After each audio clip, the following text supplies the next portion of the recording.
For the beginning gardener, microgreens are an easy way to start a hobby of growing vegetables indoors. And with the cooler weather, let's do a little indoor gardening. What are microgreens, you ask? Well, that's why we're talking with Master Gardener Gail Pothour. She is very knowledgeable about microgreens. And Gail, what a great way to get the whole family involved in doing some indoor gardening, because when you grow microgreens, they grow fast.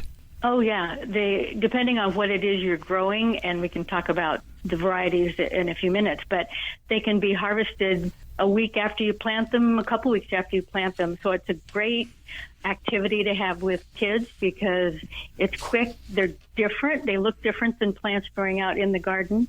And it's just kind of fun. And it's a quick reward. You know, you grow it in a week or two, you've harvested them, and then they're cute little things that you're eating. And this isn't a main course. I like how the University of Florida described it in their information on microgreens. They describe it as vegetable confetti. Right, and I like to describe it as houseplants that you can eat.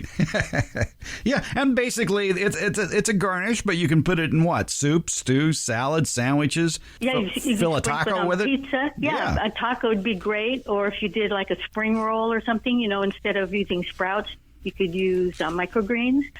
Great on appetizers. They're fun to use. They are tasty, and I like to use them in a salad. That's mostly how I use them. There are a lot of great charts and information about growing microgreens. We'll have a very thorough list in the notes for today's episode of Garden Basics. One of the best is from Johnny's Seeds, and they have a very nice chart of microgreen varieties and how long they take to grow, and their flavor and their color, because you might as well make it pretty. Mix up the colors. Oh, absolutely. And the colors are very intense. So if you're growing something like a red cabbage or beets or something like that have really colorful stems and leaves, the color seems to be a little more intense when they're at the tiny little first leaf stage. So it adds a lot of color to whatever you're eating. They're very tasty as well. I think we should point out right off the bat here that when we're saying microgreens, we're not just talking about leafy greens. We're talking about a wide range of herbs, flowers, vegetables that you can grow on a sunny windowsill. Right, and not to be confused with sprouts, which are grown in water. Microgreens are actually grown in a potting media, like a potting soil or a germination mix. And after about a week or two after the cotyledon comes up, which is the first little seed leaf, and then you get the first true leaf, that's when you would harvest them. You just give them a haircut right above the soil line. And so, they're different than sprouts. They're also different than baby greens. Baby greens were something you would grow to a little larger stage, like lettuce or spinach. You'd grow it until it looks more like the mature plant, only still small, and then you harvest that. So microgreens are kind of in between the sprouts and the baby greens in size. And what surprised me, a lot of these references mention that lettuce isn't a particularly good subject for microgreens, is it? No, because they're really tender and wilt easily. So they actually work better as baby greens, where you can harvest a few of the leaves that look more like the mature leaf, only they're still tender. So they're delicious and tender, but they're almost too tender to use as microgreens. They're delicious, they're tender, and let's talk about the nutrition in microgreens. It's amazing. Oh, absolutely. There was a study done several years ago by the University of Maryland and the U.S. Department of Agriculture that showed that microgreens can contain 4 to 40 times more nutrients than their mature counterparts. And I know that there's still ongoing research to determine, if that's accurate or the different values in the different crops. But they are very nutritious, and they're tasty, and they're easy to grow, and I'd say give them a try. They're absolutely fun to grow. In the Journal of Food and Agriculture, they measured the nutrient value of 25 microgreens, and their study showed that the ones that had the highest concentration of a lot of good nutrition included red cabbage, cilantro, garnet amaranth, and green daikon radish. They had the most vitamin C. But I guess, Gail, before we go much further, let's talk about the setup for growing microgreens. And we're going to be talking about a lot of different herbs and vegetables and flowers that you can grow on a sunny windowsill. So as long as you've got kind of a sunny spot, maybe a south or a west facing window, you can set up your own little kitchen farm. Right, and because the microgreens grow so quickly, let's say 7 to 14 days typically before you harvest them, they don't really need a lot of light, so they can actually be grown under conditions that are less than ideal, not a lot of sun, just because they grow so quickly. And the ideal soil temperature is about 60 to 75 degrees, so when I grow mine, I put them on a heating mat. You don't have to, but it helps germination. And the ideal air temperature is about 60 to 70 degrees, which is room temperature. So you don't really need to have real bright light. You don't need to have grow lights, although that can help. As I say, because they grow so quickly, they don't really need as much light as a plant that you're going to be growing for a couple of months. So they're ideal for growing indoors during the winter, especially if you live in a real cold climate, where, during the winter, you have this long stretch of time where you can't really grow anything outside. So you can certainly grow things in the house.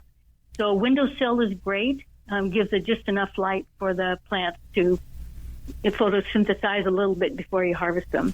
I would strongly recommend people get a seed propagation kit. It solves a whole host of problems. It'll keep those young seedlings warm, and it allows a place for water to drain off that you can easily empty. There's a lot of seed propagation kits available online. The cost ranges from $25 to $75. The good ones usually have a high dome, a tray that has a slightly raised bottom that allows the water to go even lower. And many of them come with seed trays, and that makes the job a heck of a lot easier as well. And they have a propagation heating mat as well that you were talking about. And by having one of those kits, it makes it easy. In fact, you're going to get hooked on growing things in basically what is an indoor greenhouse. Right, and I do have those same kits. I've assembled one over the years. So I have the heating mats, I have the humidity domes, I have the long trays. But what's nice about growing microgreens is you can recycle containers. So I save deli containers because they have a little lid that pops off. I wash them really well. You want to have everything sanitized. I poke drain holes in the bottom of the deli container, put my potting mix in there, plant my seeds, and then I use the lid as a humidity dome. So I keep that on top. So you don't have to go to the expense of getting this elaborate seed starting setup. I highly recommend you do that, however, because you can do so many other things. You can start your tomatoes and peppers and things like that indoors, but you don't have to. And if you just put it in a warm spot for germination, that works just fine. Then as soon as the seeds germinate, take that lid off so that you don't have keep trapping too much humidity. And yes, you do want to be sure to have some sort of a tray on the bottom to catch the water, because you do need to have drainage holes in your container. Exactly. You need to not allow that soil that is growing those microgreens to get too soggy. It needs drainage, and that's why the propagation kits with that bottom, with the ribbed bottom to allow the water to drain even lower, is ideal for easily emptying. We talked about the fact that there are fast-growing and slower-growing varieties of microgreens you can grow. And let's talk about fast-growing. And when we're talking fast-growing, 10 to 15 days until they're harvested. And that's the other thing we didn't mention, is how to harvest a microgreen. So you're planting seeds, you wait 10 or 15 days, and then what? You clip them with a scissors? Yeah, kind of like give them a haircut. So a clean pair of sharp scissors kind of hold on to the upper portion of the microgreens, kind of a handful, and then just clip them just above the soil line. So you don't want to get a lot of potting mix in with your microgreens if you can help it. But you can always kind of rinse those off afterwards. But yeah, it's really easy. Just give them a haircut. And I would suggest that whatever you grow, be sure that it's something that's edible. And so the best choices are cool season crops like leafy greens, herbs, or edible flowers, as you mentioned, Fred. So I would forget about growing something like tomato microgreens because they're not edible. They contain solanine, which is toxic. I would say just be sure that anything that you grow for microgreens need to be edible. They need to be an edible flower or an herb that would be edible as its mature counterpart. Anything in the brassica or cabbage family would be perfect. So arugula, broccoli, cabbage, kale, kohlrabi, even radishes. And speaking of radish, I just ran across a variety that is not hairy. Radishes have a hairy leaf, and I'm kind of a textural person. It gives me, kind of disturbs me a bit to have this hairiness on my tongue when I eat radish leaves. But there's a new variety out that is hairless. It's carried by Kitazawa seed. I think they're in the Bay Area. And it's called, I don't know how to even say it, Sai, Sai. So if you want to grow radishes and you're bothered by the hairiness of the leaves of radishes, that's a variety you can grow. Anyway, you can also grow things like chard, beet, peas, nasturtiums. Any annual herb like basil or cilantro or parsley would work well as well. We'll have a link to Kitazawa Seed. They're based in Berkeley or Oakland. We'll have a link to Kitazawa Seed in the show notes. They have a lot of great Asian vegetables that would be ideal for this situation we're talking about here. Yeah, all the bok choys and patsoys and all those Asian greens are perfect for growing as microgreens. And to go back to Johnny Seed's list of microgreen varieties that are fast growing, they include borage, celosia, salad burnet, sorrel, arugula, broccoli, cabbage, the Chinese cabbages, collard, cress, if you want to grow that, kale. I'm going in alphabetical order, you could probably tell. Kohlrabi, mizuna, mustards, the pak choys, like we mentioned. They mention several radish varieties. And something that I'm not familiar with called tatsoi. Yeah, those would all be perfect. Those are all cool season crops, and they're ideal for growing as microgreens. I do want to mention that when you are growing the microgreens, I think I mentioned earlier, if you're recycling the container, be sure it's clean.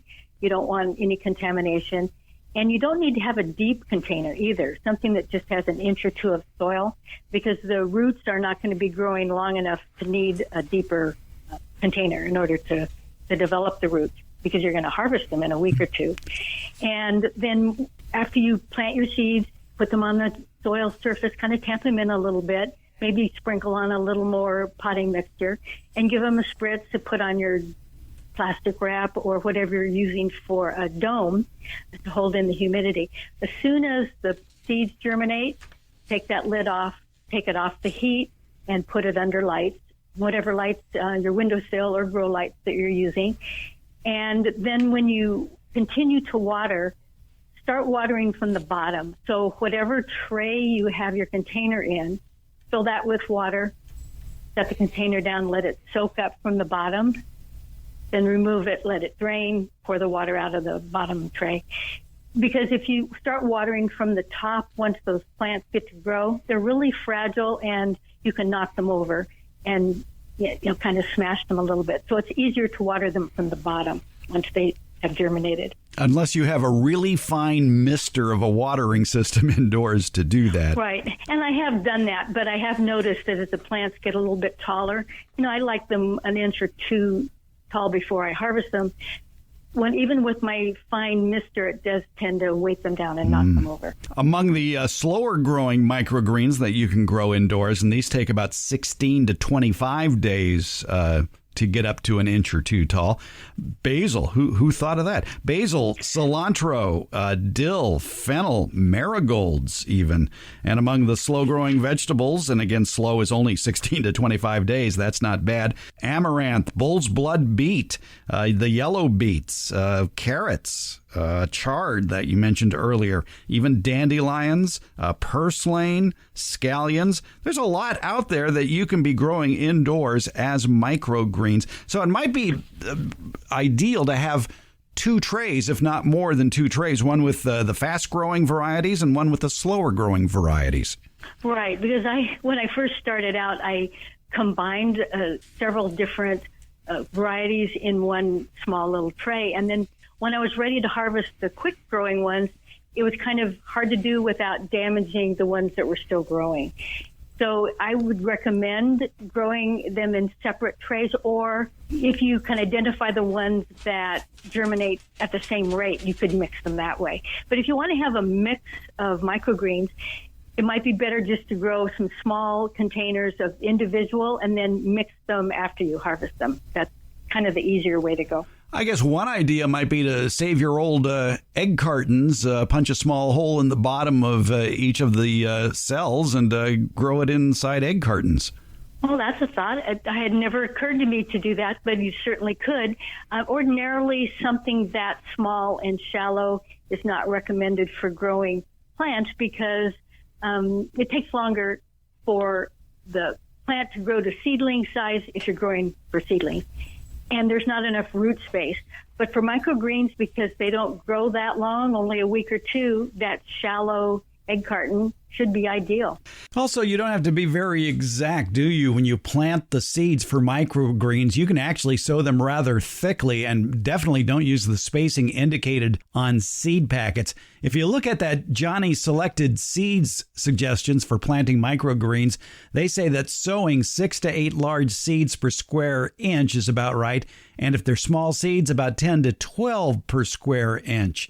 And, you just kind of eyeball it when you put those seeds in. And I would imagine, too, that since microgreens are harvested well before they reach maturity, they don't need to be thinned.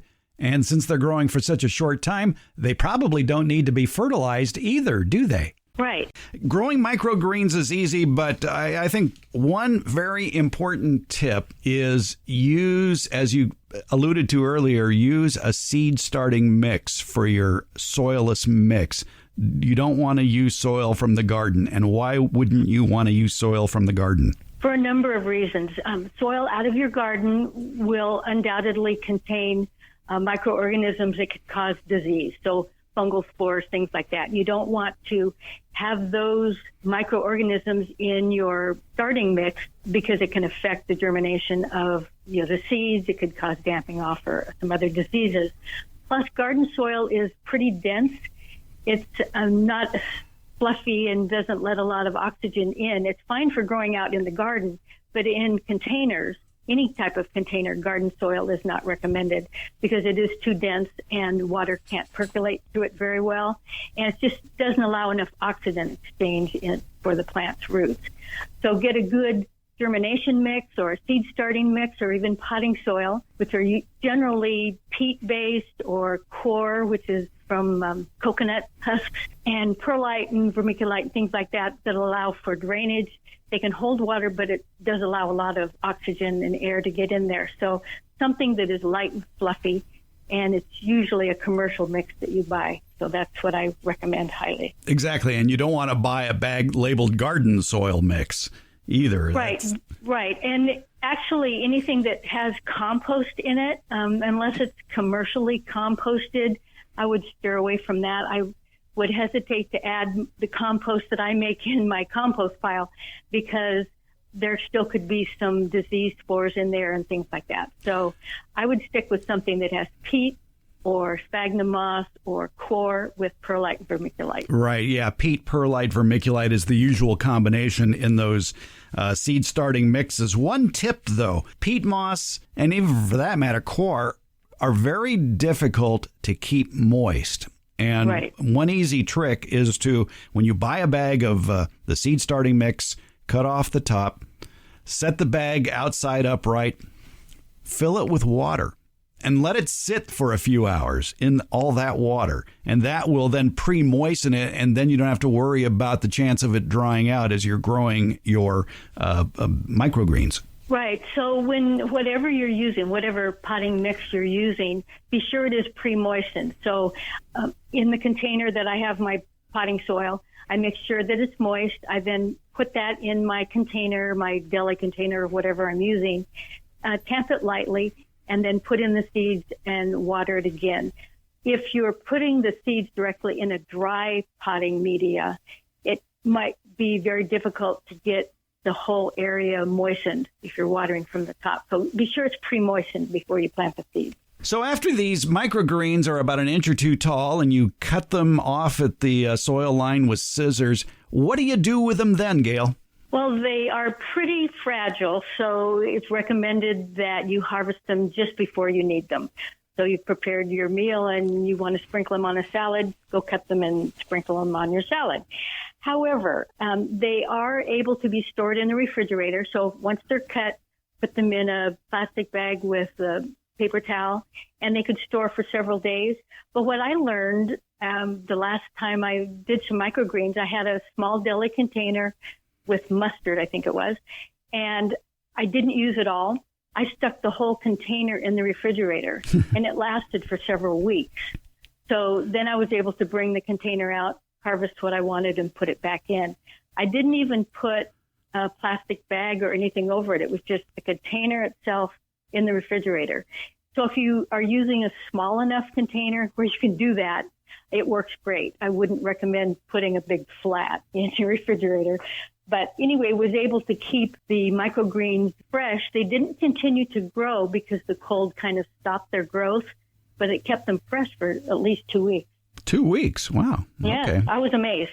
So that if you find out that your family has a favorite one or two microgreen varieties that they really like, that would be a good idea, is to grow them in smaller containers that when you're ready to harvest them, you can just stick it in the refrigerator. Right. I wouldn't recommend it for something like basil. Basil is pretty tender, and when you store basil, the herb, if you buy a bunch of basil or harvest a big bunch of basil, if you put it in the refrigerator, the leaves tend to turn black. So it isn't a great thing to do with basil because it doesn't respond to cold temperatures very well. But most others of the brassicas or anything in the cabbage family, the cool season crops, would be just fine in the refrigerator. And ladies and gentlemen, that's how you get dirt under your fingernails in the wintertime. Absolutely. Yes, then that's what we're going for here. And again, in today's show notes, you're going to find a complete list of resources where you can find out more information about microgreens, as well as the seed propagation kits and a lot more. We've been talking with Sacramento County Master Gardener Gail Pothour. Gail, thanks for turning us on to microgreens, something to do, something the whole family can do indoors during the winter. Thank you, Fred.